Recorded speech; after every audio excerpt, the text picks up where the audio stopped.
The sun began to rise as the Buddha and I walked through the quiet village streets together. He paused, observing the scattered footprints in the dirt, and turned to me with a gentle smile. Each person who walks here leaves their mark, he began, his voice like the first light of dawn. But the ground does not cry out when someone walks across it. I tilted my head, uncertain of his meaning, and he gestured toward the horizon. We, too, are like the earth, he continued. We bear the footsteps of others' judgments but remain unchanged underneath. As we approached the banyan tree in the village square, a young woman approached hesitantly. Her hands trembled as she folded them in greeting. Her eyes averted. "Master," she said, her voice barely above a whisper, "I am burdened by the words people speak about me.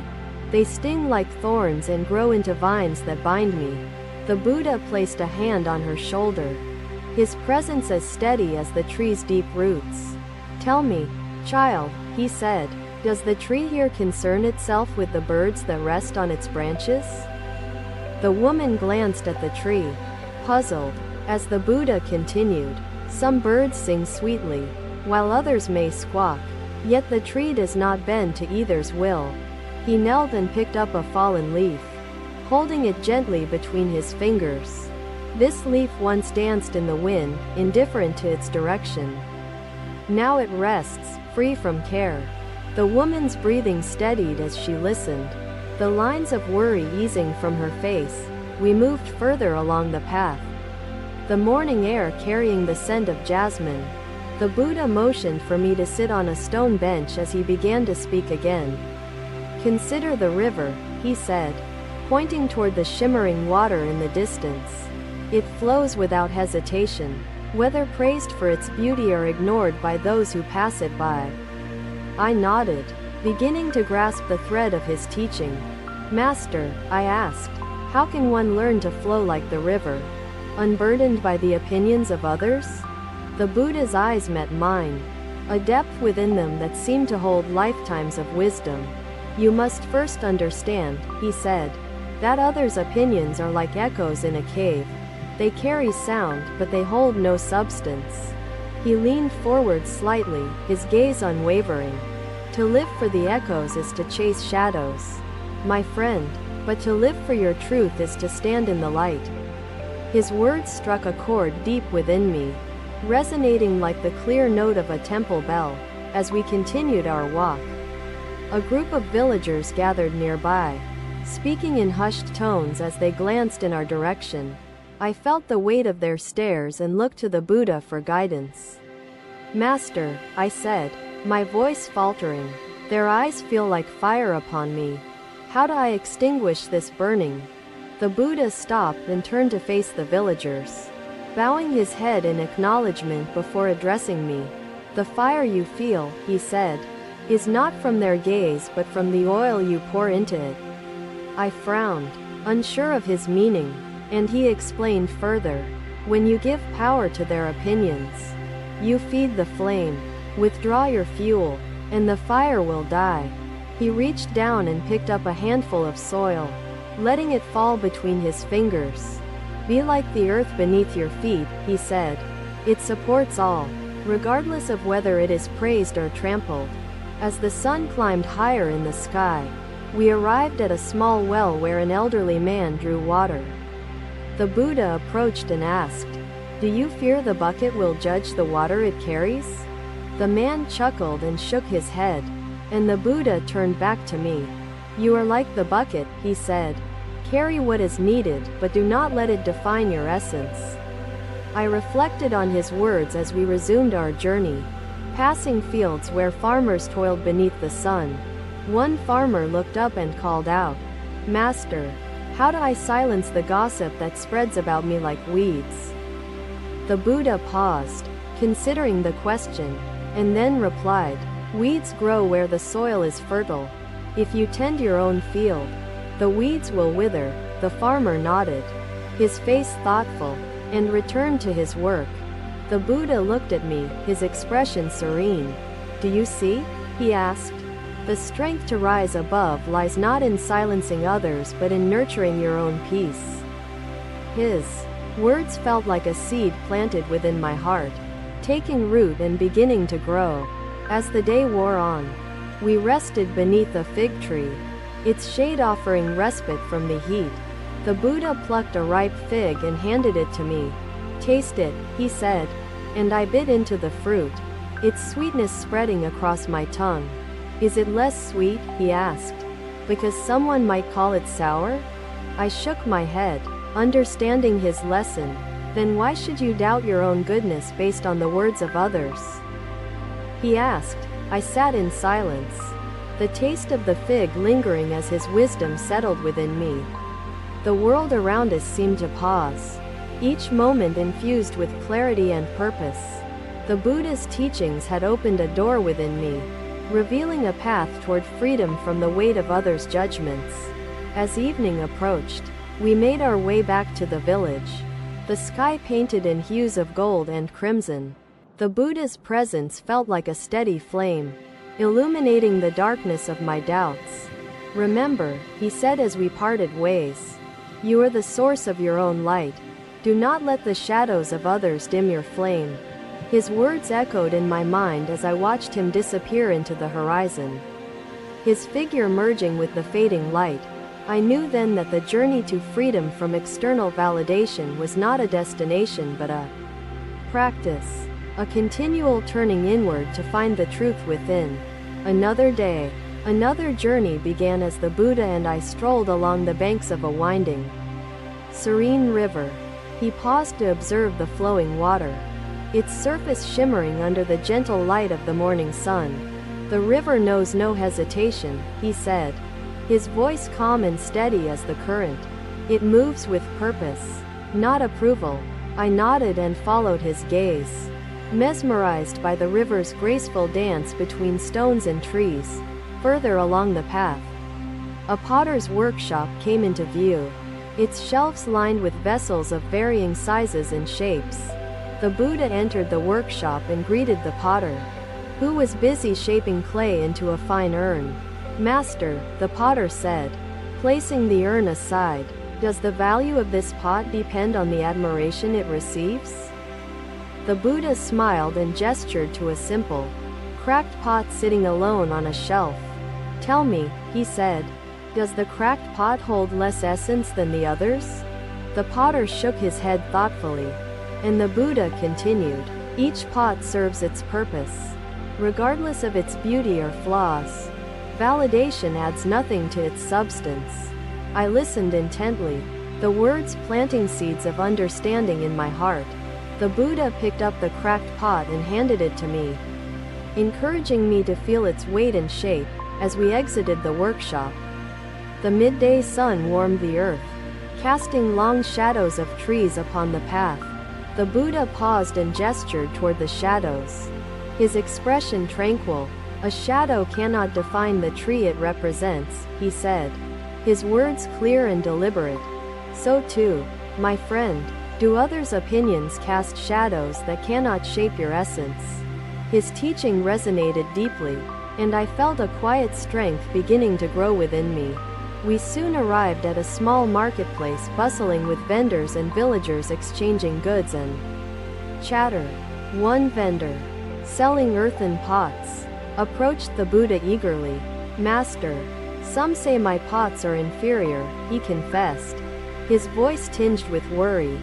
"Their judgment feels like a storm upon my spirit." The Buddha examined one of the pots, turning it slowly in his hands. "This pot," he said, "carries water as well as the finest urn. Its value lies in its purpose, not its praise." The vendor's eyes widened as he absorbed the wisdom, his shoulders relaxing as though a burden had been lifted. The Buddha returned the pot and spoke again. "To allow praise or criticism to define you is to hand over the reins of your peace. Hold them yourself." I reflected on his words, feeling their truth ripple through my thoughts like the river's current. Later that afternoon, the Buddha led me to a grassy knoll overlooking a wide expanse of fields. The farmers were scattered across the land, tending to their crops and tools under the watchful eye of the setting sun. The Buddha gestured toward a farmer sowing seeds and said, "The sower casts seeds without knowing how the wind will carry them. Yet he continues, trusting the earth to receive them." I observed the farmer's steady movements. Inspired by his quiet determination, "Master," I asked, "how can one cultivate trust in themselves when judgment feels like a storm cloud overhead?" The Buddha turned to me, his gaze as steady as the farmer's hand. "A storm cloud passes, but the earth remains. Trust lies in knowing your essence is as enduring as the soil." His answer stayed with me as we walked further into the evening. The air now cooling and filled with the song of crickets. The Buddha seemed to listen to their rhythmic chorus. His steps light and unhurried. "Even the cricket sings without seeking validation from the silence," he said, his tone rich with meaning. "So should you sing your truth, regardless of who may listen." As dusk fell, we reached a small hill where a young woman sat alone, her face marked with weariness. The Buddha approached and sat beside her, his presence warm and inviting like the glow of twilight. "Master," she said, her voice trembling, "I feel like an empty vessel, judged for what I lack rather than what I hold." The Buddha picked up a stone nearby and asked, "Is this stone less complete because it does not hold water?" The woman shook her head, puzzled, and the Buddha continued, "An empty vessel serves its purpose, light and ready to carry what is needed. Its essence is never diminished." He placed the stone gently in her lap and added, "Your essence, too, is unchanged, whether full of others' praise or free from their opinions." The woman's posture straightened, her eyes reflecting the quiet strength of the Buddha's words. As we rose to leave, the hills and valleys stretched before us in the soft embrace of twilight. The Buddha turned to me once more, his gaze filled with compassion. "Remember, my friend," he said, "the echo of others' voices may carry far, but the truth of your heart is a deeper sound." As his words sank into my heart, I felt an unshakable clarity, as though the light within me had grown brighter. The path of freedom from external validation stretched ahead, illuminated by the wisdom he had shared with me. Another day, another sunrise colored the sky as the Buddha and I walked through the forest, the air cool and crisp. He paused near a grove of wildflowers, admiring their delicate petals swaying gently in the breeze. "Do you see?" he asked, his voice soft, "how these flowers bloom without seeking praise or validation?" I nodded, captivated by the natural beauty before us. And he continued, "Their purpose is to live and share their fragrance freely, no matter who may notice." As we ventured deeper into the woods, a young boy approached, holding a wilted flower in his hand. "Master," he said, his voice trembling, "this flower no longer blooms, and people say it is worthless. Is it truly so?" The Buddha took the flower from the boy, examining it closely with compassion in his gaze. "Its beauty may fade, but its essence remains," he said, lifting the flower gently. "Even in its wilted state, it nourishes the earth."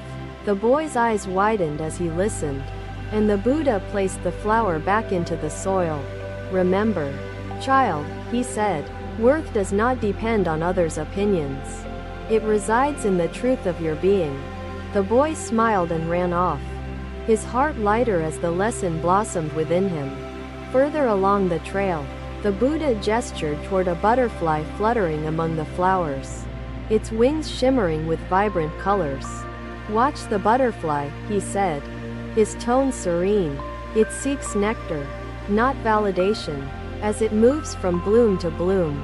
I observed the butterfly's graceful flight, its movements unburdened by the presence of onlookers or expectations.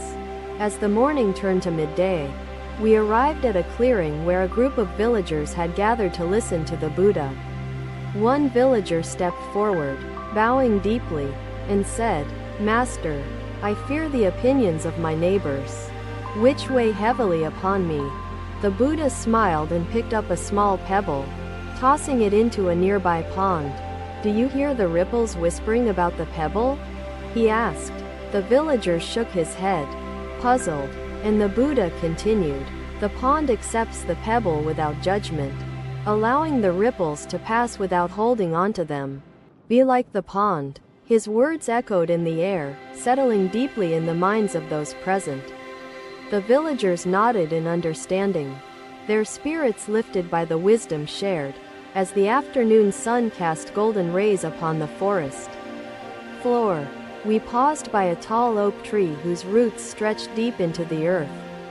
The Buddha placed his hand upon the bark and said, "This tree stands firm, its roots anchoring it through storms and winds alike." He turned to me and added, "Your roots are within, grounded in your truth. No storm of judgment can uproot you unless you allow it." The lesson resonated within me, its clarity illuminating the shadows of doubt I had carried for so long. We continued walking until we reached a hill where a young woman sat, gazing at the valley below. "Master," she said as we approached, her voice filled with sorrow, "I feel like a leaf blown by the wind, directionless and unworthy." The Buddha knelt beside her, his presence calm and reassuring, and held up a fallen leaf. "This leaf travels with the wind," he said, "but it does not lose its essence along the way." He placed the leaf gently in her hands and added, "Your path may change, but your worth remains constant, unaffected by others' opinions." The woman's tears subsided, replaced by a quiet strength as she held the leaf close to her heart. The Buddha rose, his gaze filled with compassion, and we continued on our journey as the evening air cooled around us. The forest grew darker, yet the path before us seemed illuminated by the wisdom shared throughout the day. As the stars appeared above, we reached a small lake where the water reflected the night sky like a mirror. The Buddha knelt by the water's edge and pointed to the reflection. "Do you see how the stars shine, undimmed by the lake's surface?" he asked. I nodded, marveling at the beauty before me, and he continued, "The stars do not seek to prove their brightness. They simply shine, trusting their essence to be enough." His words echoed in my mind, and I felt a deep peace settle within me. Like the stillness of the lake, the Buddha stood and turned to me, his expression serene yet filled with meaning. "Remember," he said, "freedom lies in living as the stars, trusting your light to shine regardless of who may see it." As his wisdom sank into my heart, the night seemed to grow brighter, each star a reminder of the truth he had shared. The path to freedom from external validation stretched ahead, illuminated by the eternal light of his teachings. Thank you for watching. Buddha's teachings are always with you.